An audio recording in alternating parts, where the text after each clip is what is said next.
Yo. All right, we are live. We're going to kind of stall here for a second to let some people get on because obviously it takes a sec to get live. And then we're going to get Instagram in the house too. Let's see. There we go. Instagram coming up. We are on Instagram. Okay, we've got one viewer. I don't know where you are, viewer. One viewer, whoever you are. Hello. If you can leave me a comment, go type a comment in somewhere. Now there's two. Go type a comment in somewhere. I want to make sure everything's all good. Let's see. And then we got people popping on to Instagram now too. So, all right. We're going to stall for a little bit longer here. But I don't like to have boring air. So I'm going to at least talk to fill the time here. So, my summer was crazy. It went absolutely fantastic from a business standpoint. It went absolutely god awful from call it a content creation standpoint. I just didn't have time to record videos. I didn't have time to go live. I didn't have the energy, the want, the desire, none of that. So you guys probably haven't seen my face or heard my voice in a while, unless you went to my YouTube channel. But it's time. So we're kind of out of our busy season for the jump off. School started in earnest. School started like legit on Monday. So kids are all back in school. It is kind of just winding down, which is a bittersweet time for me because I love the water slide season, because I love the water slide work, and I love the water slide money. But when you get out of that, right, it's still about 14,000 degrees here in Louisiana. But as you get out of the insane water slide season, you kind of get to take a deep breath for about 4 minutes. But then if you're like me and you're a Christmas slide installer, so I got my Let's Get Lit shirt on today. If you're a Christmas light installer, you kind of roll straight into getting ready for the Christmas light season. So I spent many hours this week and last week getting some things organized. We've got the reinstall schedule all set. We've got a lot of things happening on that side. Cassie's working on an estimate that's probably going to be in the ballpark of $15K. I went out there and did an in-person visit with them last week. And then I've got the ninjas, the marketing ninjas. They're getting to work on a lot of the back end of everything. I was chatting with them today. So we'll have all of that going. So it's going to be a great Christmas light season. So for this episode of Booze and Biz, yeah, that's right. It's Booze and Biz. It's a little early here. All right. It's 3 here, but I don't care. It's Booze and Biz because it's Thursday. That's why. So Booze and Biz is probably going to move to this 3 o'clock spot because I like it better. I don't like to be here super late in the night. I got a family and stuff. So we're going to rock and roll. So today I've got Matthew on. You guys may or may not know him from the inflatable industry, but he's going to come on and talk some Christmas lights. We're going to kind of do a crash course, a little bit of a wing it. That's my favorite style. We're going to do a kind of a wing it episode where we talk Christmas lights, answer some questions, get through anything that you guys want to hear, want to learn, want to know, and it'll be great. So let's get him in here. So here is Matt, aka Matthew, the only single named person on Facebook. What up, dude? What's up, man? All right. So for those of you that don't know, Matt last year came to my Christmas light training that I put on. So this year I've got 5 of them. They are in Orlando, Chicago, Vegas, Dallas, and Houston starting on September 2nd. But Matt came to mine last year in Atlanta. He was very, very engaged in the class, was very interested in everything, left there, did pretty damn good with his install business in Ohio. So he's got a little bit of experience under his belt, right? Only 1 season, but I think that is great to have, you know, a little bit of a fresh outlook on it, right? I've been doing it for 5 years. And so I feel like my stories kind of start to get embellished because I've told them all so many times. All right. So first things first, Matt, what was your take last year on installing Christmas lights for your first time? I don't know. It was different. I had to get out of my comfort zone a lot. Had to figure a lot out. I learned a lot of what I'm going to do different this year as last year was going, because as we were rolling into it, we were calling it our trial year to see if we even wanted to do it. And moving forward, we're definitely going to keep doing it. But it's definitely a nice change of pace. Instead of working Friday through Monday, we're working Monday through Friday, and then we have our weekends back in the winter.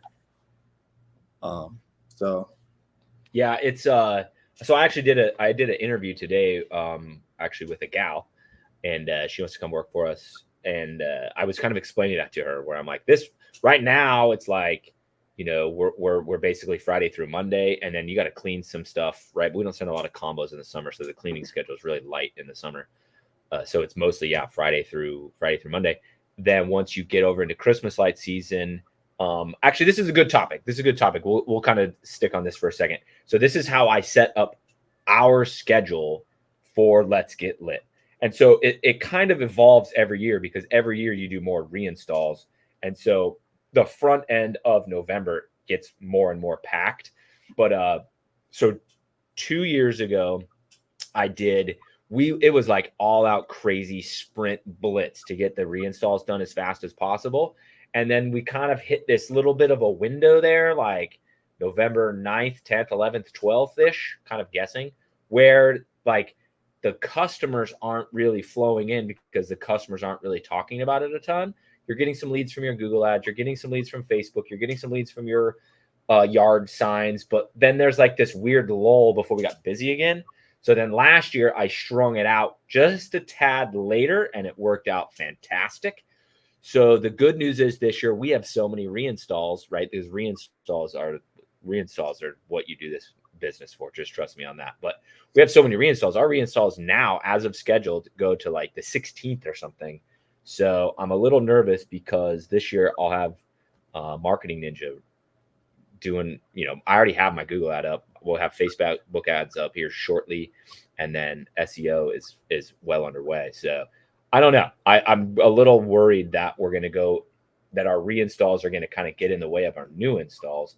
But basically what I do is I pack in the schedule as tight as possible, because anytime you can install, like if you get a request on the 6th, the estimate out on the 7th, a yes on the 8th, go install on the 9th, because if you bump it out further, or I guess you could say closer to Thanksgiving, that's when you're fucking like, you have ulcers, you're so busy. And so I try to pack that schedule in. And they'll start calling, trying to get someone that can do it sooner. Yeah. And especially on the bigger, if you can get them before Thanksgiving, you're usually safe. It's where if you're booked out past Thanksgiving in early November, that's potentially a good problem to have, but you're going to lose leads for sure. Yeah, we've seen that last year. There were a few that we got just because we were able to do them sooner. Yeah, even though our bid was higher. Yeah, so basically, we had some of those too, where I was like, "Fuck, we'll do it tomorrow," and they're like, "Wow, really?" I'm like, "Yep, let's go." There was one that was a brand new build that I had to go measure in person. And she was like, "When can you do it?" I was like, "Well, I have about half the materials if you want me to do half of it right now." And she's like, "Well, can you do it tomorrow?" I was like, "We'll be back tomorrow with everything." Because we just came from another job and I just had leftover stuff in the truck. Yeah, so you slam it like that to keep that Thanksgiving as open as possible. And so what I did last year was I set up our reinstalls, and for whatever reason, we absolutely hemorrhaged reinstalls from 2 years prior. I have no idea why. Our year ago stuff, we kept a lot of those reinstalls. The 2 years stuff, we lost like 40, 60 reinstalls. I mean, it was bad.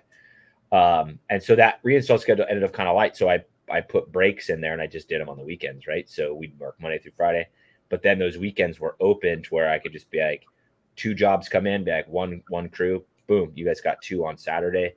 Try to keep the overtime money down until you need it, right? Because I pay the guys a lot of money. But at the same time, kind of slamming all the jobs in there. So last year went pretty smooth. It ended up slower than I thought it would be later. But that's kind of how I like to set up the schedule. This year, we don't have any days off schedule for reinstalls, but I feel like I kind of kept the trucks a little bit light. It's always hard to know, it's always hard to remember the exact size of all the installs, but I feel like I kept the trucks kind of light to where we could tack on a new install if needed. But yeah, so how many houses did you guys do last year? I think we did 20. 20. And then were you around the average per house of $2,000-ish? Or No, how was your, like one. okay. Yeah, my first year in, our average was 1,100. I'm really shooting off the top of my head here. But then I kind of started to figure the game out and go where I needed to go and market where I needed to market, sell where I needed to sell. And then it jumped up to like 1,900. And then last year, I think we were 2,100 was our average house, something like that. Yeah, that's where we didn't do any signs, and that's where we're definitely changing this year. We're gonna put signs in right at the end of the bounce house season because we're always in those neighborhood signs everywhere. The delivery crews for bounce houses are gonna have signs with them to put in for Christmas lights. That is a good idea. Totally did not think about that. We wasted a lot of money on Facebook ads and just kept getting spam. That's for your advertising, like for your yard signs, I wish I would have grabbed mine are right here somewhere. They just came in today. But for your yard signs, like that is obviously going to drive a ton of leads. The old guys just absolutely fucking swear by them. Some of the newer guys, not so much. But those leads are not they're not pre-qualified, right? It's your phone number and it says Christmas light installation. So they call and they think you're $100. So they think you're $200, right? They think you're going to come out and hang their Walmart bought icicle lights, whatever. And then you're like, oh yeah, no, our minimum $750, our average home is $2,000. A lot of those people hang up on you. When you run a social ad, they're going to come or Google, they're going to come to your landing page, and on your landing page, that's where I pre-qualify. So, and did you set yours up in Jobber similar to the way I did? Yeah. And so it took a lot of questions off of Matt's. Oh yeah. Okay. Off of Big and Bright Christmas lights. Yep. So, so basically it asks a bunch of questions, right? Like, what do you want lit? What color bulbs do you want? That kind of stuff. But then it also asks, what's your budget? And so the way I have mine structured is it's a drop-down menu. And then it says, I think my minimum is $600, $650, something like that. And it says our minimum.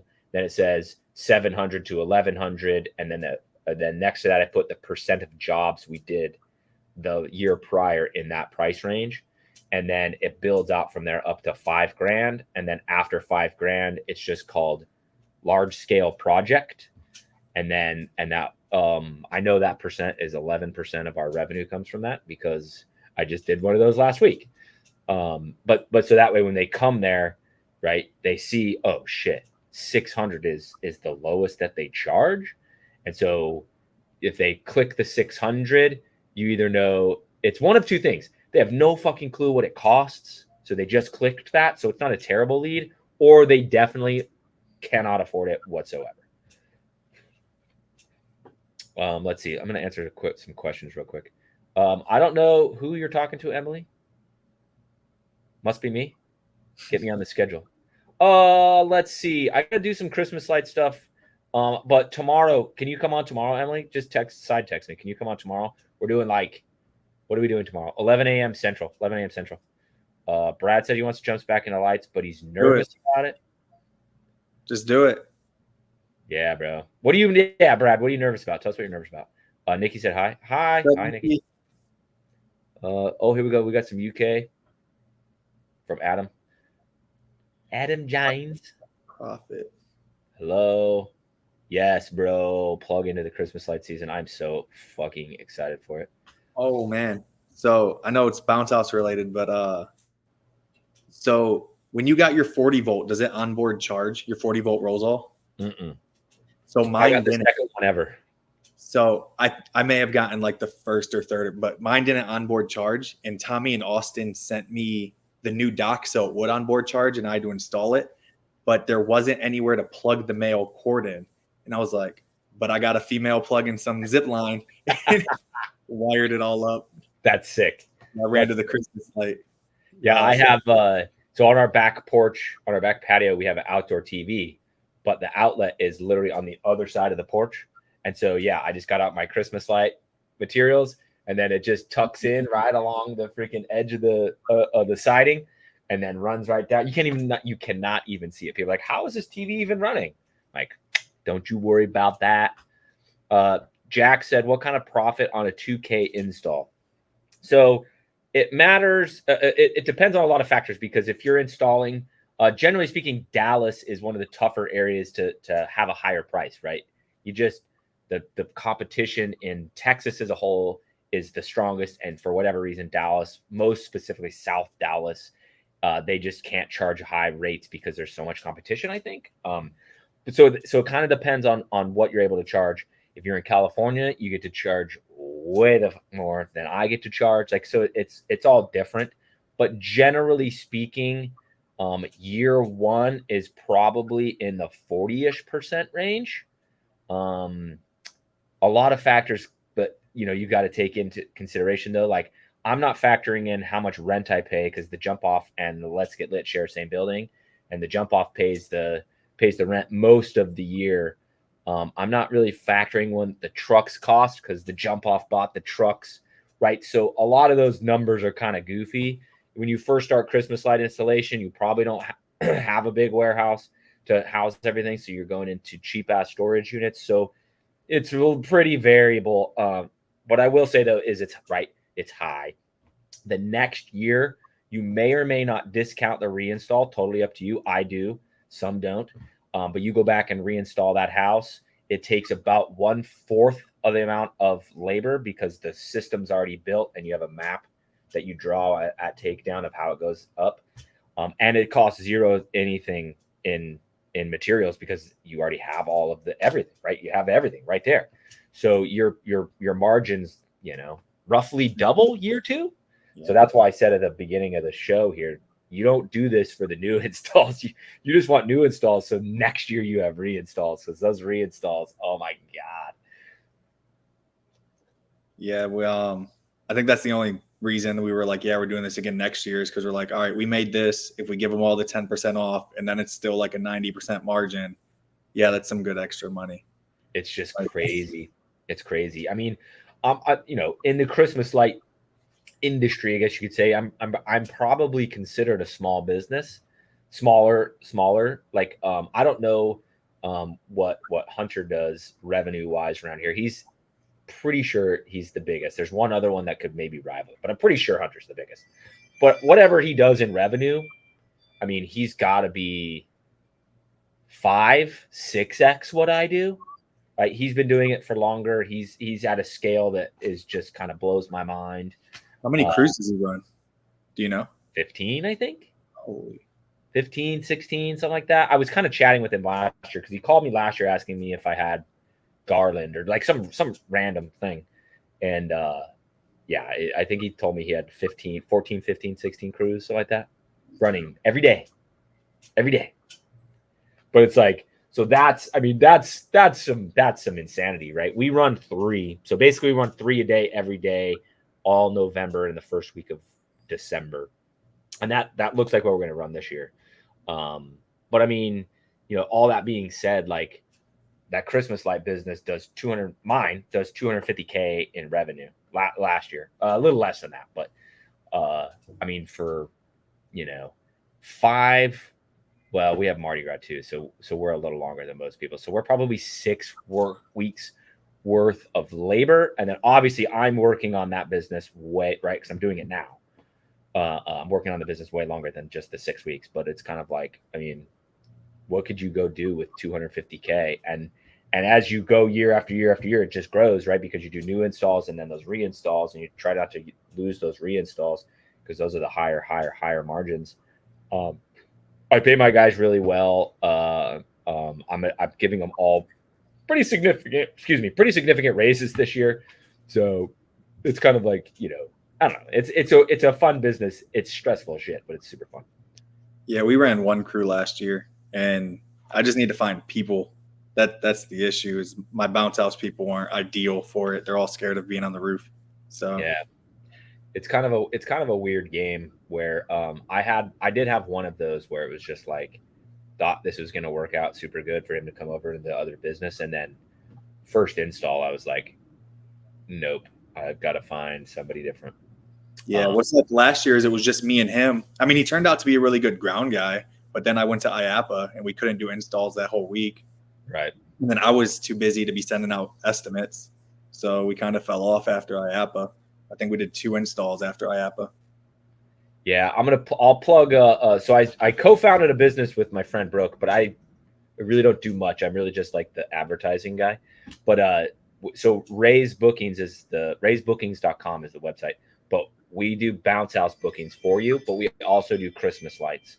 I don't know how many Christmas light businesses we're going to be able to take on this year. That would be a question for Brooke because she's much more plugged into it than I am. But if you want to hire us, we just take a % of every sale that we close, and we have a rep assigned to your account that answers the phones, the texts, sends all the estimates, does all the billing and jobber. You have to have jobber though. We don't work with people that have anything. They're like, well, I have this other fucking thing. No, we do jobber. Yeah, I have a in-office manager now for the bounce house business, so she's going to roll over into that. I just got to get her trained on measuring and quoting. Yeah, you should be able to triple your revenue from last year, if not quadruple. I won't be worrying about looking at quotes on a roof either, too. Yes. So. And then it's so daunting how, because I switched actually last year. I stopped installing because I was just like, I was so stressed because I couldn't install properly. I couldn't teach the guys anything. I couldn't answer the phone well, and I couldn't sell well. And so it's a long story that I'll skip, but I took myself out of the installs and just went to selling. And dude, when I tell you I was closing jobs like crazy, it went so much better to have Cassie do the administrative side, and then I would do the selling side. It was great. It was fantastic. Let's see. All right. I got a couple questions from Instagram, so I'm going to shout out to Instagram. I can't see how many people are live on Instagram, but there's a good little handful. Okay, so not going to say your username because I'm going to mess it up. Something Dom. When are you going to upload another YouTube video? I love to watch your videos. I have 3 videos that are finished other than the thumbnail, and the thumbnail is way harder than anybody ever thinks to make. So as soon as those get thumbnails, as soon as I finish those thumbnails, those 3 will be uploaded. It is a Jolly Dolly one, a snow cone one, and then a magic jump one. Oh, I got the balloons, damn it. And then a magic jump video. And then I'm working on some Christmas light videos I have planned, but I need to shoot so soon. And then I've got an epic fucking jump orange, 5 units unboxed in under an hour. We had a drone guy out there. That video is going to be dope. So Jake is editing that video right now. So that'll be out. It's a lot of footage, but hopefully we can get it out next week. Got to get 4 from Easy from a doc tomorrow. Nice. The new rolls all today. Oh, nice. Is it? Yeah, you have to send me a picture of it because I haven't seen any of the new rolls alls. Mine are all good. Mine are the 48 ones. I got one 2 weeks ago and one's coming today. 48 rolls. So this year I got the Jumpstart one, and it needs some love. So Tommy's gonna hook me up with some love. Let's see. Next one from Instagram is, I would like to start a light install business, but with a business partner. How would you recommend I find one? If you don't have one, don't get one. Not saying you can't start this business with a partner, but you got to figure that whatever is left over to pay you guys is cut in half. So just don't do it. You don't need a partner. If you're not good at computers, you can hire people to build it for you. You pay them one time, not 50% of the business. If you're not good with people, you probably shouldn't be an entrepreneur. Straight up. Somebody asked me what I was drinking. So I just finished a Coors Light. I was trying to keep it light because it's 3 p.m, but I do have a tequila that I made prior to hitting the go button. And I'm going to shout out that, not that they need a shout out, but Members Mark, it's from freaking Sam's Club. That is good tequila, dude. I have been drinking that nearly exclusively all summer, and it's been very good. So good. Okay. Let's see who else we got in here. Trying to see where I left off. Oh, Jeremy Scott Murphy. He's near me. He's my competition. Not really. We're buddies. He said it's the best time of the year. Yeah, buddy. We actually share one employee. The Jump Off has an employee that his light install business has. Adam Jones from the UK said, how are you getting 2,100 a house per day or week-long bookings? Different game over here. We're talking about Christmas lights, my friend. We were talking about Christmas lights. Thank you, Jana. Shout you out. Hey, Jana. And then Jana, you want to come on tomorrow with me and Bissell? You can. Friday with friends. We're able to start bringing it back now. So anybody's quote unquote anybody is invited to stop by. We got somebody to the class. Whoops, get it back there. So Chris James from Monktown Inflatables said he's super stoked for the class. Do you run Google ads just like you do for the bounce house business? If so, what's your ad spend and what month do you start and end the ads? So the short answer is yes. I've done it a million different ways this year. I experimented with it. It just never turned off. I just told Joe to just keep it on. Don't turn it off because how many clicks are you getting in April anyway? And it costs per click, right? I did that. I'm going to waste some money because it's going to get clicked on and with no lead, right? So I'm going to waste some money, but it'll be minimal. The reason I did that is because I didn't want to be late to the game. I didn't want to like try and time the market. Let me just stay in the market. As far as ad spend goes, that is totally up to you. I could not give you any of my metrics off the top of my head for CPCs. I don't know how many clicks it takes to make a sale. I know all those for the jump off. I couldn't even tell you for the Christmas light business. I'm just too removed from it from last year. But just work with whoever's running your Google ads. Spend what you're comfortable with, and just remember, the more you spend doesn't cause a bigger expense. The more you spend causes more traffic. So if you're comfortable that where you're sending them can convert them, you can be comfortable having a higher ad spend because it's not an expense. It's an investment into traffic. Let's see. We're not talking about bounce houses. No, we're talking about Christmas lights. Okay, so I skipped one. So Alejandro Garcia said he's going to be at Orlando. Love it. Orlando is our first one, so it's on Labor Day. So I put Orlando on Labor Day. That way, if you have a job, you're off work and you can come there. I understand that if you own an inflatable business, that might be stressful for you. That's why I got 4 other ones. What kind of advice can you give us that's about our first Christmas light season? How much are we already in? So advice I can give you is build your website now, buy your domain, get your LLC, your EIN, all that back end stuff. Do that now. If I actually text Jana today and asked if they build websites specifically for Christmas light people, and she said yes, they have an IO template or they know WordPress, and I told her that I'm not letting anybody build an inflatable office website for Christmas lights because that is not. And I love Tim and I love IO. I talked to Joel the other day. Love IO. It's rental software. It's gonna it messes up your headline in Google. So just go make a WordPress website that's $300 a year for the professional plan and have the ninjas build your website for you. So there's $300. $100 is what it costs to get an LLC in Louisiana. I don't know what your state is. A ladder rack. I wish I had the link, but my ladder racks I buy. The cheapest one from Amazon is black tubes, $200, I think, $220. And then I like 3 ladders. I like a 32-foot extension ladder, a 24-foot extension ladder, and then a 24-foot little giant. Those 3 ladders are going to cost you $700. So you're about $1,000 in now, and you're good to go. You can start running ads to your website. Oh, Jobber, you need Jobber. What is Jobber? How much does Jobber cost a month? $300. $300 a month, right? So get the top level of Jobber. But they'll get 2 free months for using your thing, and then you can negotiate it too. I didn't pay $300 for like the 2 months I paid for it last year. Yeah, here's my logo. Yeah, there you go. So there is the Jobber thing in the. Oh no, it only went to YouTube and Twitch.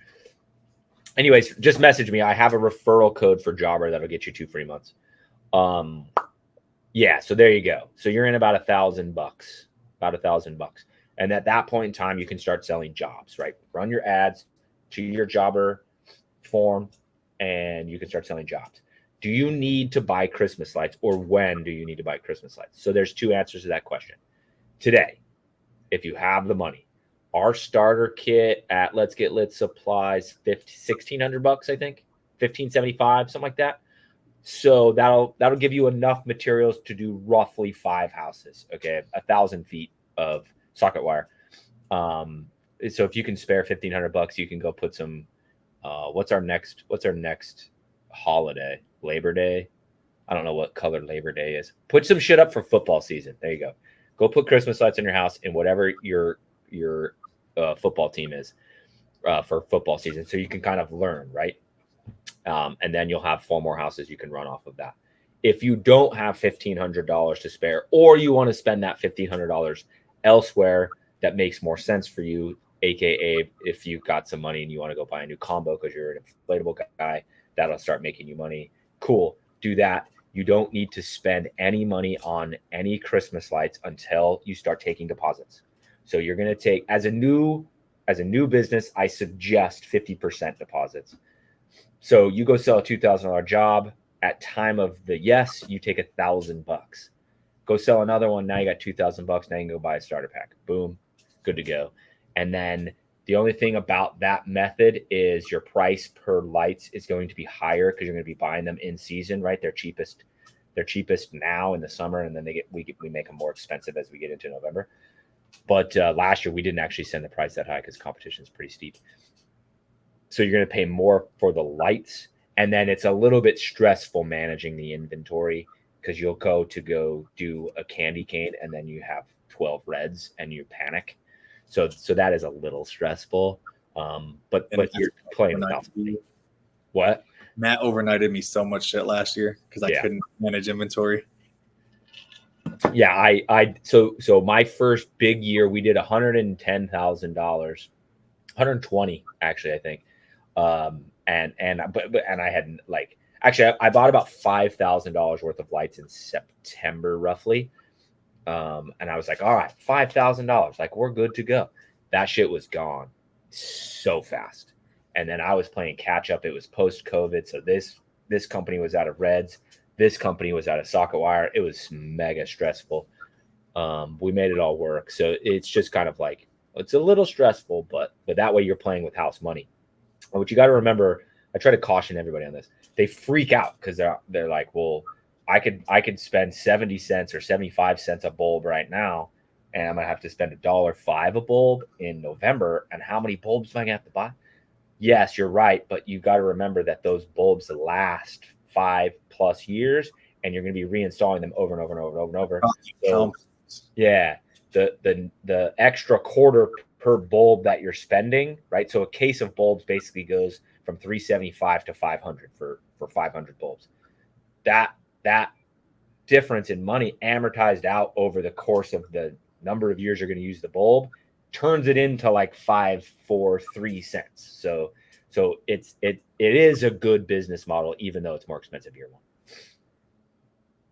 All right, that was a long answer to your question, but I think I got them all. You coach many people in the colder states like Wisconsin? This is probably a question for you, Matt. Do they wait till takedown in the spring? No, we took down right after January. We had to take down houses with snow on them, but takedowns, you can do a lot of it from the ground. You're only getting up to get like some dormers if stuff got stuck on a gutter. And still the dormer, like, right, your jump wire goes from the gutter up to the dormer. And so you may have to get a ladder, but still you just are yanking off the dormer. Yeah, and like even stuff that got stuck on a gutter, if there was snow on the roof, we would like put the ladder up, climb up with the goat, and like using the goat hook to unhook the stuff from the gutter because I'm not about to get on a roof with snow on it. Well, yeah, we were resourceful. And actually we made this really long zip cord with just a plug on it. So like if anything got stuck, we would just hook it and then use it from the ground and like twirl it around the gutter and then pull down. So yeah, there was somebody that I was talking to last winter, January, February, or whatever, that had some sort of hook mechanism. I wish I remember what it was now. I totally forgot about it until you just said that. But yeah, there's ways to get them down. That being said, I mean, there's a really cool guy. His name's John. I don't remember his last name. He's either in Canada or he's in Buffalo, somewhere like that. And he's got he's got pictures of them like installing, walking around the roof with this much snow on it. and he does all this crazy shit with the ladders, and he's got like these boards. He's so creative with his ladder work. He's awesome. I've had a couple long Facebook Messenger conversations with him. But they just send it, bro. They just send it. Mark Good is in the house. What up, Mark? I needed to call you the other day. I meant to call you, and I kind of got distracted and busy. I need the details of your hose system. Having some hose issues on our water slides, and I want to fabricate some stuff. Erica Giffen in the house. Gary loves tequila. Also, I'm gonna have to come by the shop and share a glass then. That is Jolly Dolly, by the way. Let's see. Adam said Google Ads for me makes the actual site listing go lower. Okay, I like it. There's his. There you go. He's plugging his stuff from the UK. So if you guys are in the UK, shout out. Mike might have been talking about the ladder rack. I think he was talking about Jobber. Or Jobber. All right, we are caught up on questions. So do you guys have a goal yet, Matt, for this year of how much you guys want to install? I'd like to add at least 40 more houses. It's just going to be hard if I don't figure out a second truck. Yeah. So what I did, so I hired a new guy. He accepted today. I made him the offer I didn't make him the offer on Monday, I think. And he accepted today. And basically kind of what I told him was, bro, I'm going to get you into the bounce house mix as much as possible. Right. We are fully staffed and getting less busy. But that being said, the guys are kind of worn out. So I actually got him on 2 shifts this week already, but I'm like, I'll give you as much as I can, but he's got open availability, right? He's only 17. I think he's only 17, but he was homeschooled. So he's graduated. So he's got open availability. I'm like, dude, I can just stick you with another guy and we are freaking good to go. And so that's kind of how I've attacked the staffing. It's that's another reason. I mean, I pay higher in the Christmas light business because the margins are bigger. The product is expensive, right? But the margins are bigger. And you got to keep enough money in the bank account to buy next year's stuff, right? Because when you get done and you see this big bank account, you're like, I'm going to go buy a truck and all this shit. But you got to keep enough money in there to buy next year's materials.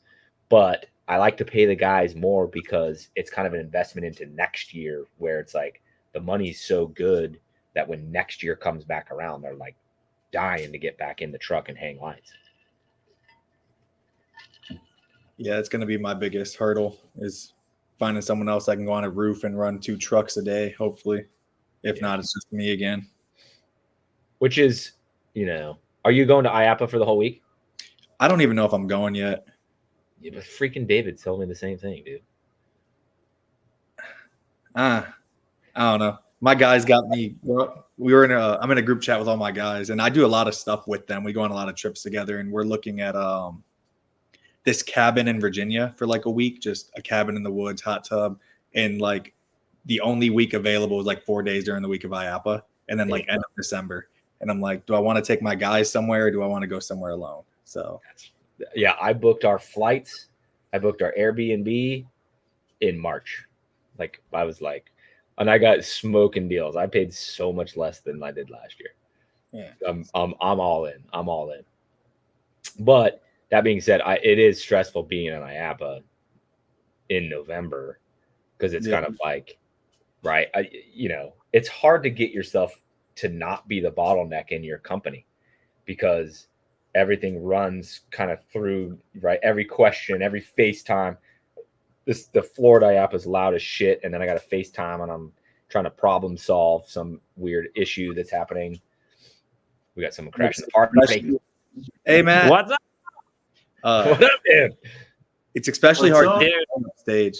It took like a long time to remember how I plugged all this crap in to get on. I was like, how's the camera go? Oh, I love it. Love it. Blind. Well, introduce yourself. Tell everybody who you are. Hello, everybody. My name is Matthew Billington. I am the owner of Big and Bright Inflatables and partial owner of Let's Get Lit Supply, along with Nick and Michael Ray. I've been doing Christmas lights for quite a few years under Big and Bright Christmas Lights. And It is a phenomenal opportunity. And you're going to see me at all the trainings, which I'm sure you guys have been talking about, hopefully. And also, let's see what else. Seems like I'm forgetting something. Nope, I think that might be it. This is Garrison, my sidekick here. Hello, everyone. I'm a sales rep. Big and Bright Inflatables. What's up, Nick? What's up, Matthew? We'll be figuring some stuff out for Christmas lights for sure. Oh, I know what I was going to say.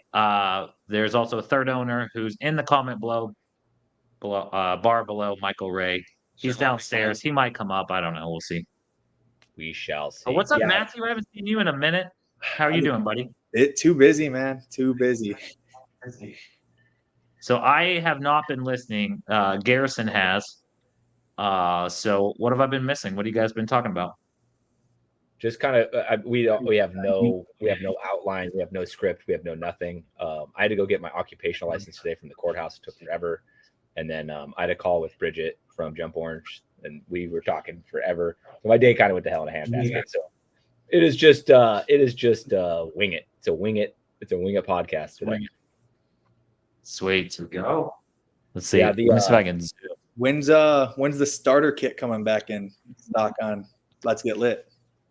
I mean, it wouldn't take me but 3 minutes to go ahead and put them back in inventory. So I don't know, Joe, can you throw like 10 starter kits into inventory on Let's Get Lit Supply? All right, so in about 30 seconds, they'll be back in inventory. So we have the products, we just don't have the labeled as a kit. So somebody bought one about a week ago, and I just slapped it together and got it to them. So that's easy peasy.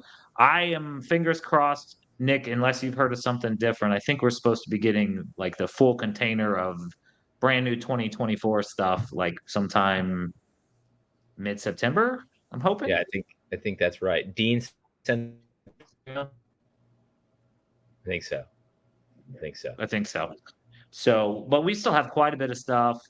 We got a little bit of everything basically from last year. So we can, if somebody is an early starter and they're ready to go, we can make that happen. Yeah, I was telling everybody to go buy a starter kit so they can put lights on their house to practice if they have the money to buy it, right? But it's not that expensive, $1,500. And then, but put them up in the color of whatever their local football team is for football season, because there's nothing to put up right now. Like no. Yeah. So if anybody is hearing this and they say, look, I went to the starter kit. It says 625 of something warm, and then it's got pure white and it's got red, but I want some other color, blue or whatever.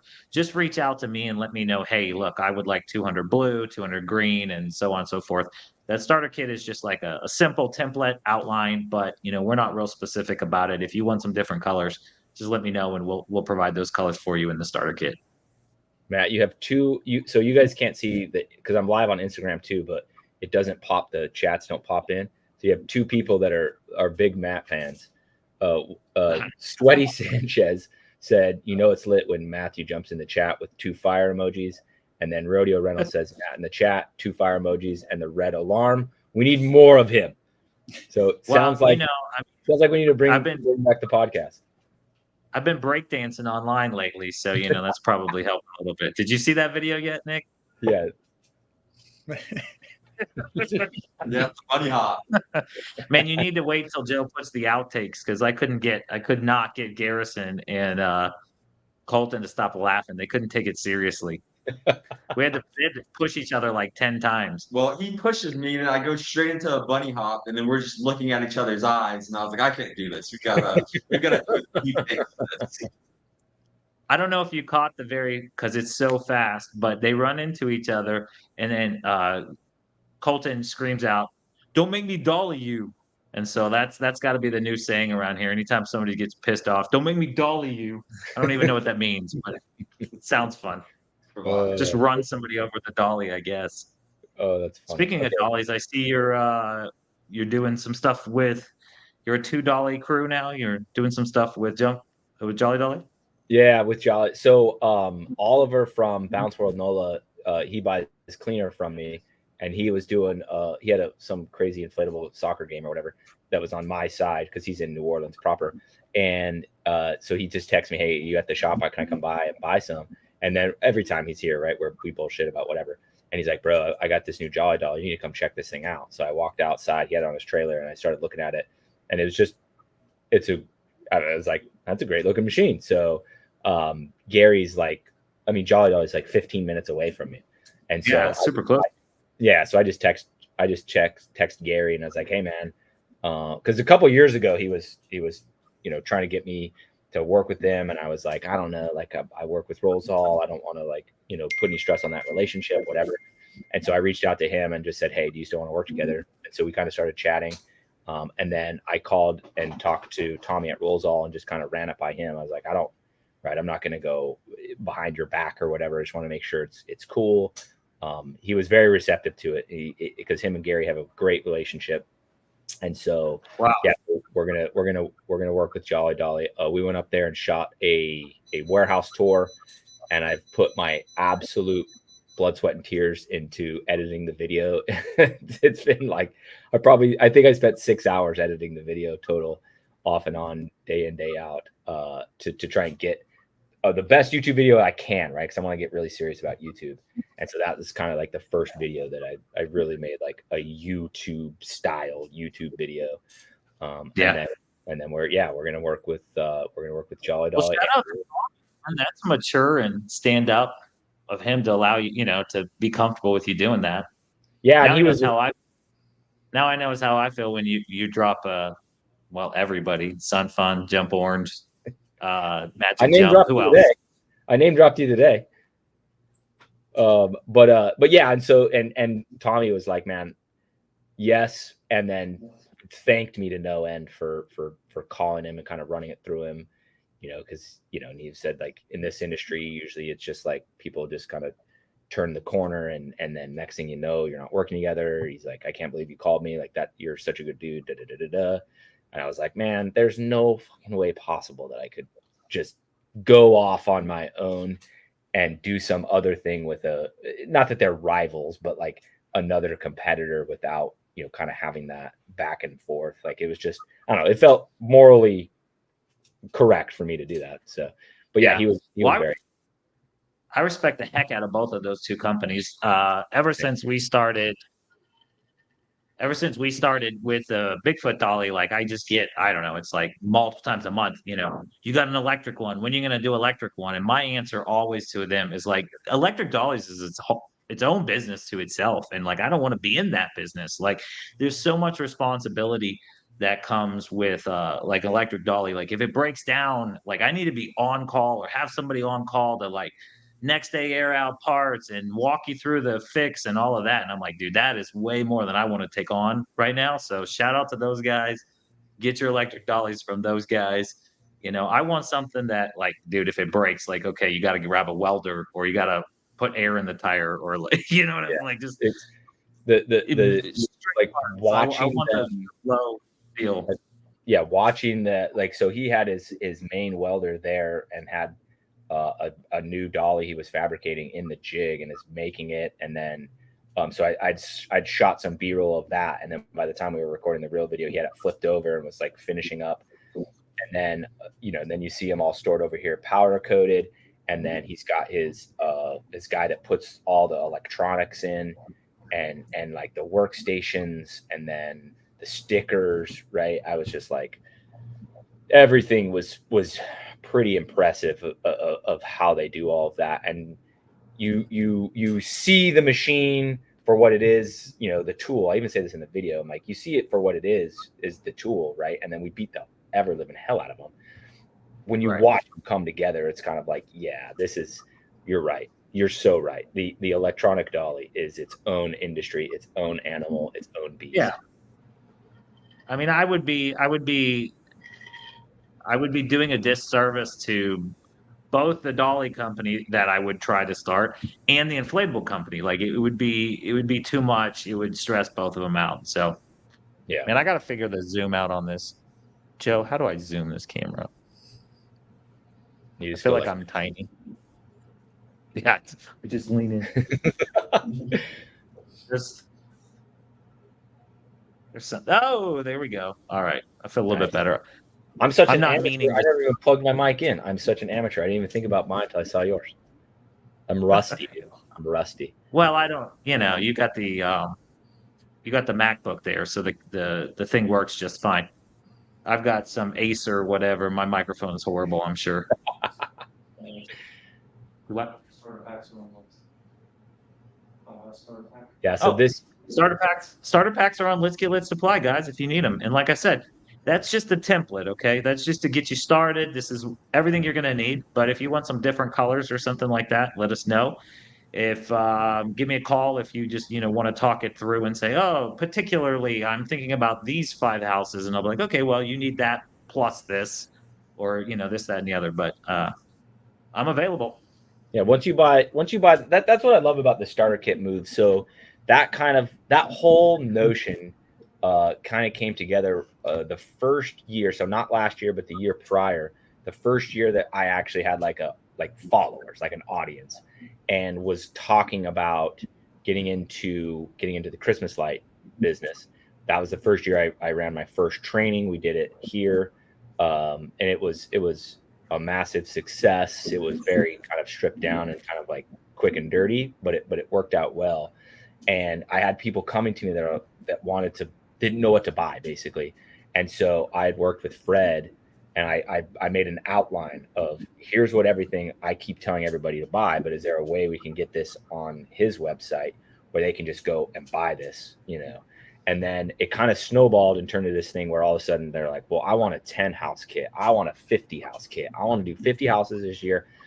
And so then I kind of started having to tell people, I'm like, if you want to do 50 houses, do not go buy a 50 house starter, because you're going to just buy way too much of this and way too little of this, because over the course of 50 houses, because every house is so different, you don't know what you're going to need and use. So I remember last year when you and I were talking through it, we kind of played with that idea, and then I don't remember how we shut it down, but it eventually got shut down where it's like, no, this is the starter kit. Get this, go run 3 to 5 houses with this kit, depending on size of house. Then you know what the hell you need. Then you can go in and just buy the socket wire, buy the bulbs you want, buy the timers that you think you need. And you can go pick and choose once you understand the industry a little bit after running a couple houses. Yeah, absolutely. Starter kit at 5 is perfect. Now, to tell you, you probably remember this. You just probably not jump into your head right now. But we have a functionality on the starter kit site that says if you would like a different number, 10 or whatever, click here. And then it lets you fill out like basically a little form, which gets sent to me. Then I read it, I contact you, and I design that for you, basically. So we had a lot of people trying to do that for like, I want a 1 house starter kit, or I want a 3 house starter kit, at which point I told them 5's kind of the minimum. Reason being is the spool is 1,000 foot. It's going to cover 5 houses. So if you tell me 1 house, yes, I can send you 250 bulbs or whatever and 250 clips, but you're still going to have 1,000 foot of cord, right, and 500 foot of the other thing. So, and you're still going to have 50, males, 50 females, 50 universals. So, we really don't have a kit under 5. And if you get above, 10 or whatnot, it's really more just a session where I'll walk you through what to buy, as opposed to a specified kit or whatnot. Yeah, it's and I think that's the way. And to kind of give a little bit of like background here on right, because you hear me saying over and over, I've been saying that the $1,500 kit is not very expensive. So people might be thinking to themselves, you want me to buy $1,500 worth of lights to go do 5 houses? The last 2 years, and I did overbuy because we ended up not as busy as possible, or as I thought we were going to be. But the last 2 years, I bought $28,000 worth pre-season that would come in sometime around now, right, in the summer, and then we'd house it until we got there. But I would buy close to $30,000 worth of supplies for the next season, and I bought too much both years. So then this year, like, I didn't have to buy anything this year because I have so much in the rafters of the warehouse. But it takes $30,000 to go make 150K roughly of installs, something like that. So that's why I say the $1,500 kit is cheap, is because you can go do 3 to 5 houses and go make 10 grand. I mean, the math is pretty simple. So it gets you 1,000-foot. The starter kit gets you 1,000-foot. In Texas, we're quoting at $5, so that's $5,000 sales, for that 1,000-foot. Where Nick's at, you're doing $7, so it's $7,000 for $1,500 in product. But that's only year one. Everybody remember that's only year one, because year two you're doing that same house, but you're not adding any more product to it. So that year one $5,000 to $7,000 that you spent $1,500 for, next year is $5,000 to $7,000 that you spent. Now I'm saying zero, but you might replace a few bulbs or something, but really, really close to zero. So Yeah, year two is where the money is at. Yeah, and so last year what I did, so last year our 2021 installs, so many of our 2021 installs did not reinstall in 2023.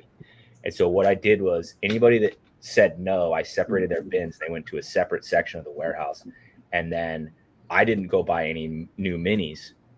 I just, I could go look at the names and be like, this one had bushes, this one had pillars. I took all the minis out, and we stole all the minis. We stole all the timers out of those reinstalls. And then it's a little bit of a challenge. It's not that hard, but it's a little bit of a challenge to go take a reinstall bin that said no and go put it on a new house. But I went and did that a bunch of times personally. And then I had the guys do it a couple times, to where we went and did a new install with a year-old lights from somebody else's house. And you kind of have to cut and trim, and then you end up throwing 6 sockets, 4 sockets, 10 sockets, 9 sockets. You end up throwing that garbage. But you get to go reuse that material, and your profit margin is way, way, way, way better with free materials. And with the invention of the universal connector last year, it's way easier, because now you're not having to put a male, female, and then put them together. It's just one quick butt connector. That piece is done. I took a house, a guy moved. He literally moved like, I don't know, a block and a half. But his house was totally different, so we had to take his old stuff and then just kind of cut it. But with the universal connectors, it didn't take very long at all. It was real quick. Change everything over, no problem. Yeah, put them together. We did one where they moved, and we had 1 socket left over. Like, it literally, and the house was completely different. There's a dormer window, and was totally different. And we got done. Me and Trevor did it. It was Jeremy's house, and we retrofitted the old system to the new house, and it was perfect. And I really think we threw away like 1. It might have been 3, but I really think it was like 1 socket. Like, that's all we wasted, and we got all of that material back on his house. So it was perfect. Man, I made a video of that. I'd have to search. I mean, I make so many videos, but I made a video where literally I switched his from one house, and I think we had to add, like 3 bulbs. Like, it was crazy how close the two were. Same neighborhood, so that kind of explains some of it, but they were 2 different style houses. But it was insanely close, that like one house to the next, and we just added a few things to it. Like, I think it was within 2 or 3 bulbs. It was crazy. It was really close. Yeah. Somebody once told me that Christmas lights is an asset business, and you don't think of it that way, but every time you buy Christmas lights, you're buying assets, as long as you're running a leasing program. All right, there he is. There's Michael Ray. What's going on? What are y'all snacking on back there? Yeah. What? It's Booze and Biz. It right? is. Yeah, baby. Oh no. There's my favorite. I sure hope my in-laws aren't watching, because my wife gets pissed if I ever take a drink on camera. You need to hack into her Facebook and then block me so she can't see my. Right? I don't think they'll be watching this. All right, I'm gonna do one with you. Garrison got one too? Yeah. All right. I brought it up for Joe. I don't think Joe will do it. Will Joe do it? All right, well, Joe, I'll do small. All right. It's 4 now. It's close to 5. Plus, It's 5 over here. Right? It's 5 on the East Coast. 4 o'clock, Thursday. there's good ships, there's bad ships, but the best ships are friendships. Woo! I got warm tequila, my favorite kind. Woo, yeah. It feels good. That is good. I feel like I haven't had a guest on the show that was drinking in a long time. I feel like Booze and Biz is Nick drinking and talking to somebody else. So this feels good. I feel less like If Scott and Marcy are watching, please don't report this to Amy. She'll be very disappointed in me. That's funny. We just need to get Amy. We just need to get Amy up there for some Fireball. That's all we need. That would be an accomplishment, and I would be proud of it. So awesome. But no, we're having. I had a thought prior to that, and I don't remember what it was. But this was a nice interlude. A little kickback to just no tequila this year in Orlando. Oh, just for Matt. You guys can buy It was me in as much as Hurricanes, you what was it? So what? for the Hurricanes. Christmas light class or for IAPA? What's that? IAPA. So for the Well, Christmas, neither. Oh yeah. No I had plenty. no- I had plenty the night before. No the tequila Atlanta at either, but I'm good with other, whiskey or something, but no tequila.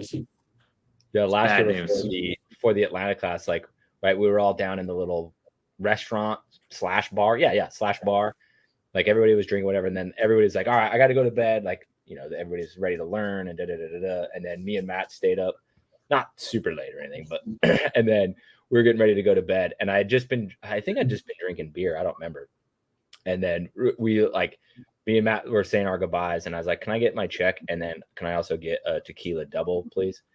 And I remember Matt was like, you're going to go drink a tequila? I'm like, if I don't drink a tequila, like, I don't feel like my night is done. So I wouldn't drink a tequila up in the room the night before at like That room tonight. That's a night ender for me, so we'll skip that.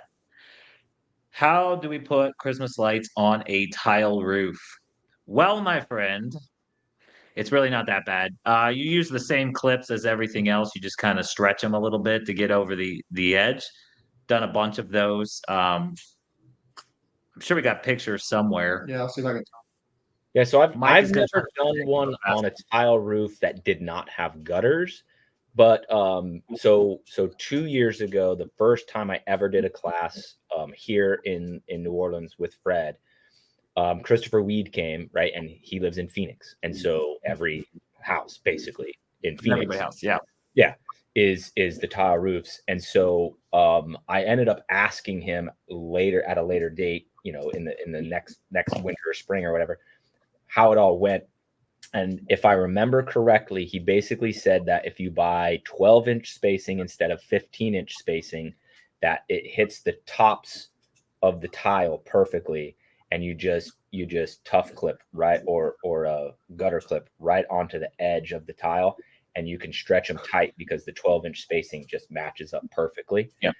So with 12-inch spacing, you're going to spend a little bit more money on bulbs because a 1,000-foot spool can take 800 bulbs if it's 15-inch spacing. It obviously takes 1,000 bulbs at 12-inch spacing. So for your spool, you have to have 200 more bulbs. So every 2 spools is another case of lights. But for the easy convenience of being able to clip on the top of right at the apex of every single or every other, or however it worked, tile, is well worth the investment, because otherwise you're going to be gapping the 15-inch spacing. And so what I would tell you to do is go to 3-4 roofs, go measure yours, your mom's house and your in-laws house, whatever, and just take a tape measure and just measure the distance between the tiles. And according to Chris Weed, that your 12-inch spacing should match up perfectly across the whole thing. My history would say that's pretty accurate. I'm pretty sure there's 6-inch wide tiles.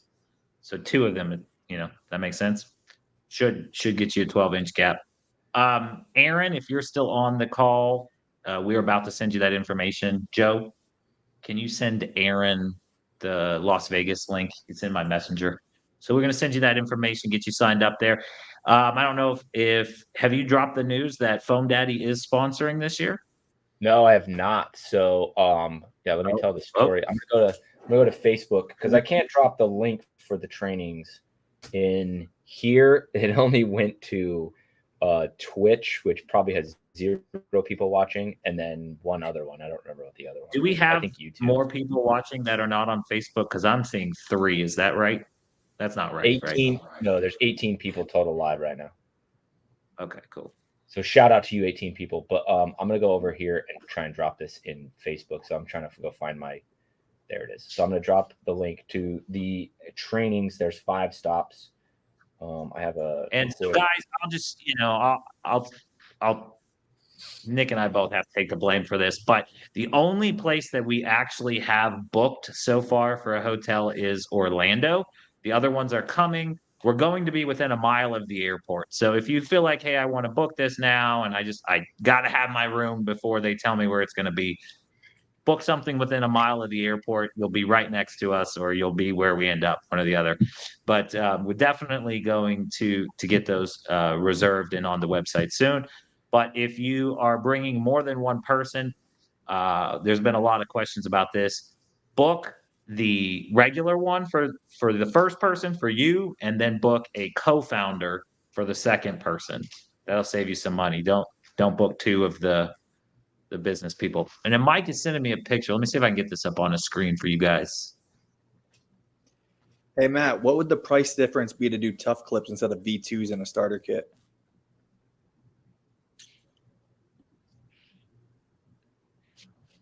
They're about Don't double me to the price. this, but they're about 5-cent difference, I think. So 1,000 would be about 50 extra bucks, maybe. That ain't bad. I believe there's something like 17 cents versus 22, but let's say it's no more than $100. I mean, I'm not going to tell you exactly, but it's no more than $100. All right, Here you I'm go. looking at one that you just sent me, and I could get this up on the screen, but it's all gutters, so that won't actually answer your question. It will. So here's the training. So if you want to come to Chicago, right, go here, buy this. It's $100 deposit, and you pay the other $700 at the show. And then if you want to bring your co-founder, your manager, your wife who's going to be doing the measuring, those are kind of the 3 most popular things. Then you just go buy this. This is just straight $100. So then this gets you, this gets the second person or third person. Last year I only think we had 1 do 3 people, but they brought 3 people. See if I can zoom in on this. All right. So the guy who asked us about this, look, first off, not everybody is willing to do this, but I do it using a Harness. a pitch hopper, and I just lay on the edge like that. Now these did all have gutters, so it did, I just clipped them into the gutters. But what we're saying is you should be able to clip one right here on this top edge, and then this should be about 12 inches between those 2 there. So you could do one there, so on and so forth. Yeah, and if it was me, I would probably run off the spool as opposed to. So what I'll do when I'm out installing is I will go up and measure. So we build everything on site. We don't pre-bulb everything. I tried it last year, and it just wasn't worth the squeeze to me. But so we'll run off the spool, and so what I'm saying is you go and you have the spool on the caddy, and then you have your helper building the line, and then as they build the line, you can start to take it up there and start hanging it while it's on the spool, so you know what's going on. Now I will go up there while they're clipping. Last year I like to work with 2 helpers, and so they're down putting bulbs and clips on the spool, and I go up and measure everything. And I have this little teeny tiny journal that I buy. Like, I don't even know what's called, a journal. It's like a pocket notebook thing. And I just go up there with my pencil and my tape measure, and I'm measuring and writing down all of the lengths. And then I can yell down to them, I need 15 feet, and then I need 28 feet, and then whatever. And so they're down there, they'll do 28 feet. There's math to figure out how to count the bulbs. I don't want to go into that right now, but then they're cutting it. And so then we have all of the pieces set, and then they're put the plugs on them. And so then we just go up there, and then we just fly, and we put them all up. if you're going to go do the tiles, I would say run off the spool just to make sure you get your lengths right, because if you're off 1 inch on, if you have to gap them in 1 inch and make your wire to where it's not tight, but it has, it's loose, your measurement won't be accurate to the number of bulbs, right? So if you have 28 feet to run, but you have to gap them all 1 inch short, 28 feet's not 28 bulbs. So I would run off the spool until you kind of get the feel for it.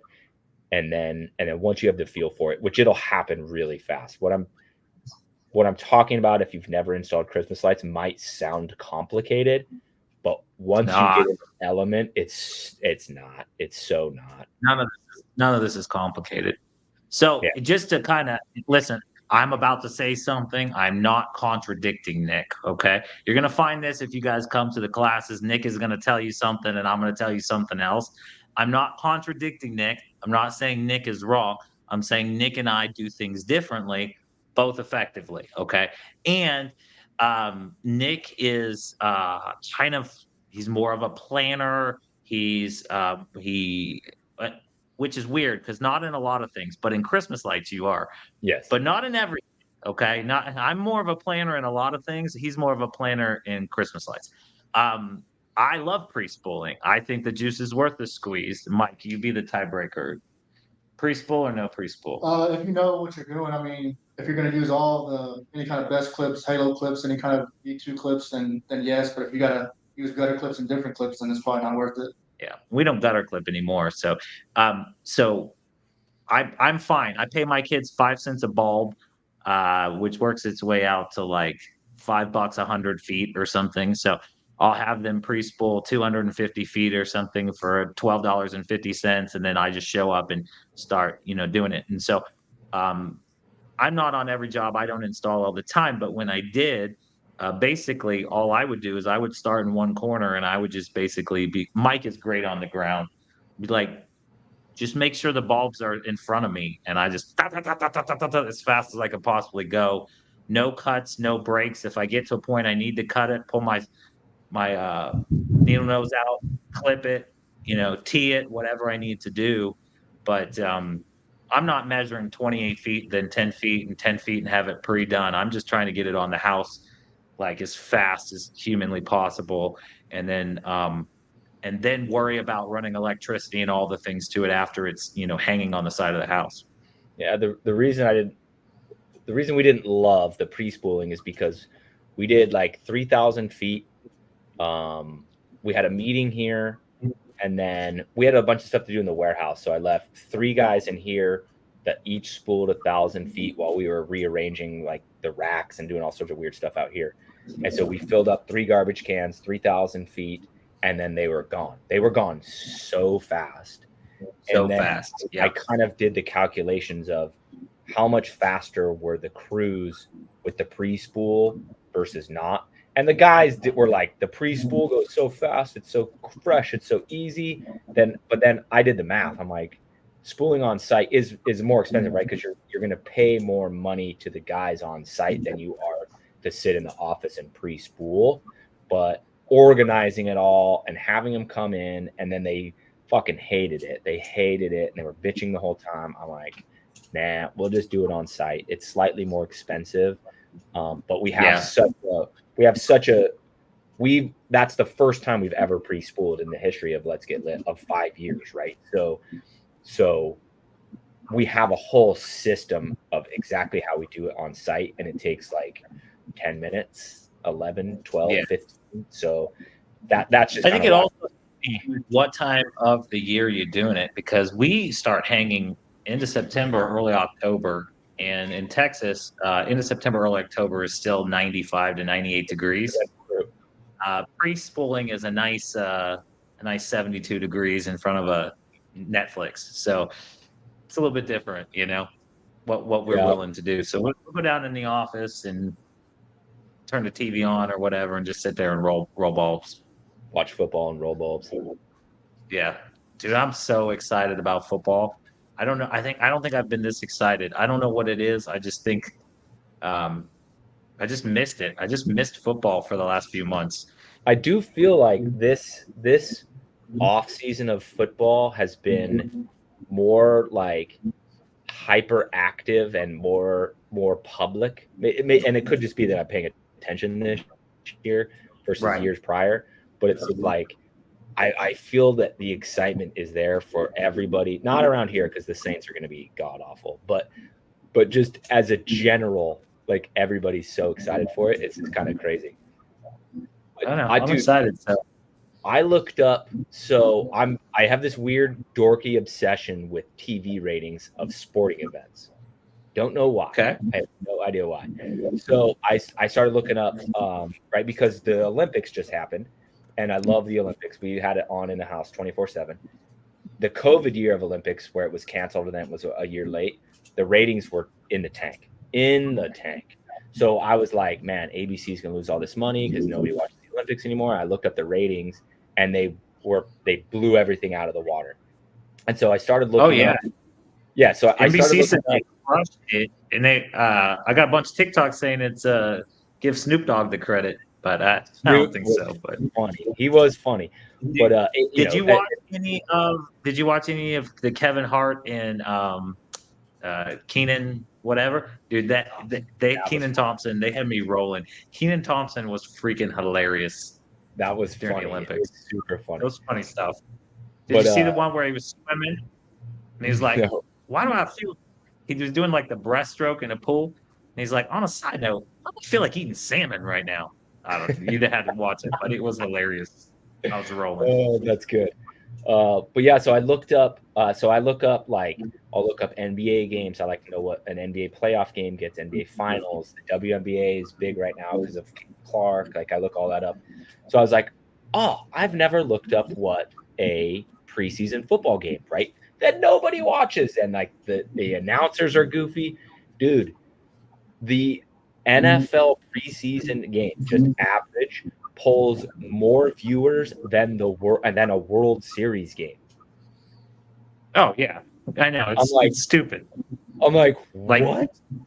The gap between sports, like viewership between football and the next one, is just insane. There's no comparison. Like, no, like I don't care if it's the World Series, the NBA Finals, the hockey Stanley Cup Finals. Like, yeah, a preseason football game. It doesn't even shock me at all that their numbers are better.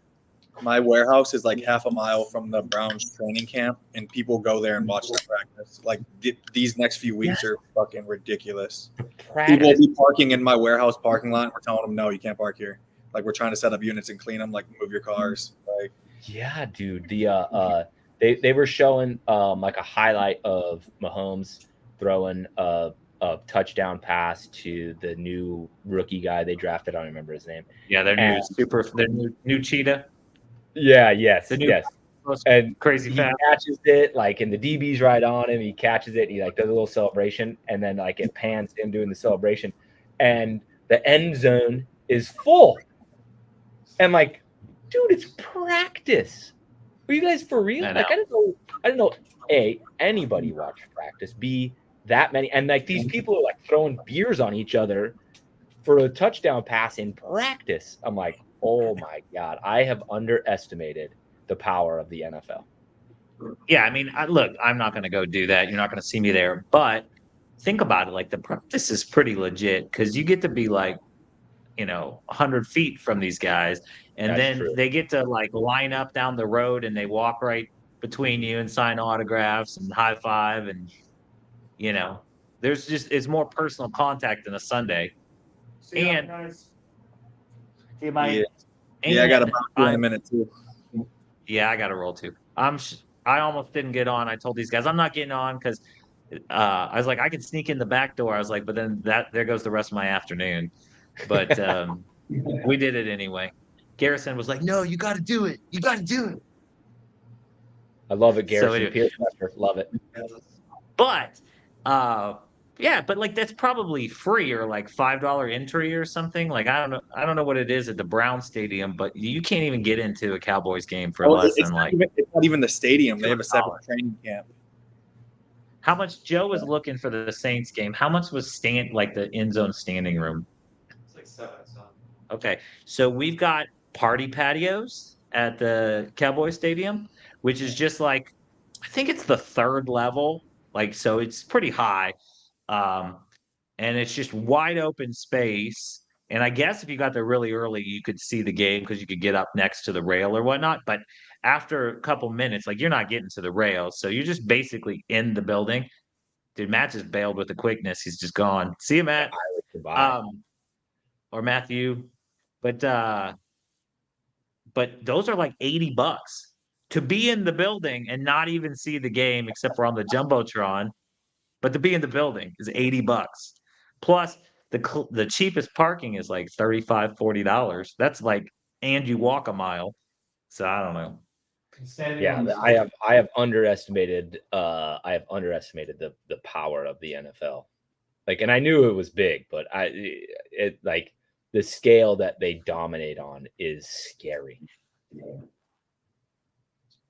Well, I think that we've got to jump off too. Matthew's gone. But if there's anybody that's hung on this long and still around and has not booked to do Christmas lights, I'm telling you, you will not regret it. It will be probably the best decision you've made in the last couple months.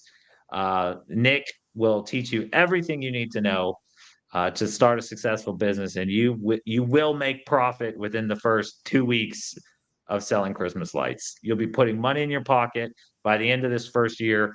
You'll be super surprised that I put an extra $5, $10, $15, $20,000 worth of profit that I can go, buy Christmas presents or whatever you need to do for Christmas. And it's fun. Like I just enjoy it. Honestly, I have a great time doing it. So good. So good. All right. You got to run because I can solo here for a second if you need to run. Solo. All right. See ya. All right. And Miguel, later. Thanks for crashing the party. Yeah. Miguel, I like the men's soft wipes. You say wiping technique? Yeah. A scruncher. I never It's a scruncher? I never put it up because I was like, I don't know. No. I don't know about that one. All right. See ya. Later. Okay, so yeah, I'm good to riff here solo for a second. These are some